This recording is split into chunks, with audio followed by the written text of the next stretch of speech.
seterusnya yang kami raikan pada ibu ayah dan juga pelajar-pelajar baru, selamat datang, ahlan wa sahlan ke Ma'had Tahfiz Al-Quran Darun Najah. InsyaAllah pada hari ini kita ada sedikit taklimat berkaitan kemasukan pelajar baru di Ma'had Tahfiz Al-Quran Darun Najah.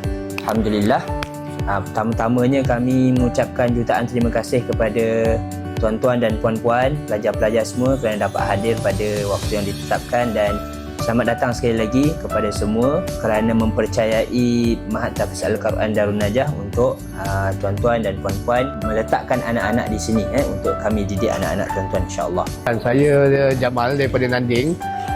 Saya hantar anak saya 2 orang kat sini kan. Jadi saya bersyukur jugalah sebab saya dengar banyak sangat feedback daripada kawan-kawan sekitar Langat dan juga daripada guru tahfiz daripada luar sekalipun, even sampai ke Melaka. Jadi Darun Najah ni memang antara tahfiz yang terbaik juga lah. Dan satu benda yang saya sangat saya senang sebagai keluarga ialah apa, dia bukan sengaja mengajar hafazan dan juga kitab semua, tapi dekat sini dia orang balance lah dengan dia punya kurikulum, dia punya sukan apa semua dan sangat aktif. Jadi pada saya dia satu pendekatan yang sangat baik. Kita orang family sangat happy lah, alhamdulillah dapat diterima masuk kat sini dah. Saya rasa tadi Ustaz Azman pun dah bercerita dan memaklumkan serba sedikit. Yang pertamanya tadi tentang peraturan Ma'had yang mana pelajar-pelajar perlu ikuti rutin harian daripada pagi sehingga ke malam lah, maknanya sampai pelajar-pelajar tidur. Daripada jam 4.30 pagi pelajar bangun sehingga jam 11 malam pelajar diwajibkan untuk berada di katil masing-masing untuk tidur. Alhamdulillah anak saya terpilih untuk masuk sekolah tahfiz ni. Semoga dipermudahkan urusan dia dan dapat hafal Al-Quran dan berjaya, insyaAllah. Amin.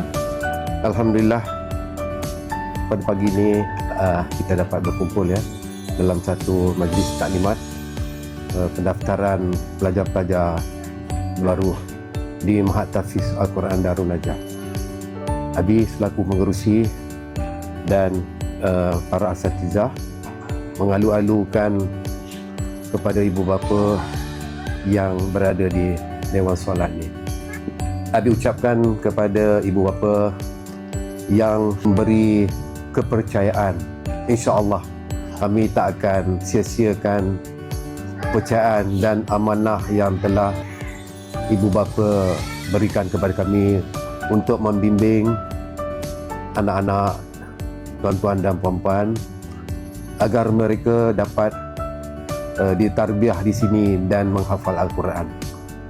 Jadi kami di sini sangat-sangatlah harap yang ibu bapa dah serahkan ni di rumah tu, angkatlah tangan tinggi-tinggi mohon doa pada Allah agar anak-anak kita ni yang di sini ni berjaya mereka istiqamah dalam pengajiannya dan insya-Allah berjaya. Harapan saya untuk anak saya semoga Muhammad Aiman Auza'i dapat menghafaz dengan baik dan lancar, dapat mengikuti peraturan-peraturan yang disediakan oleh Ma'had Tahfiz ni, dapat mengikutinya dengan baik dan dapat menghafaz Al-Quran dalam masa yang singkat kalau boleh. Alhamdulillah, syukur pada Allah Ta'ala, anak kami Muhammad Harith Rashad telah dipilih daripada temuduga hari itu untuk meneruskan pengajian hafazan di Ma'had Tahfiz Al-Quran Darun Najah. Jadi harapan kami sebagai ibu bapa, apa yang kami harapkan adalah untuk khatam Al-Quran juga dan syahadah. Matlamatnya itulah sebenarnya.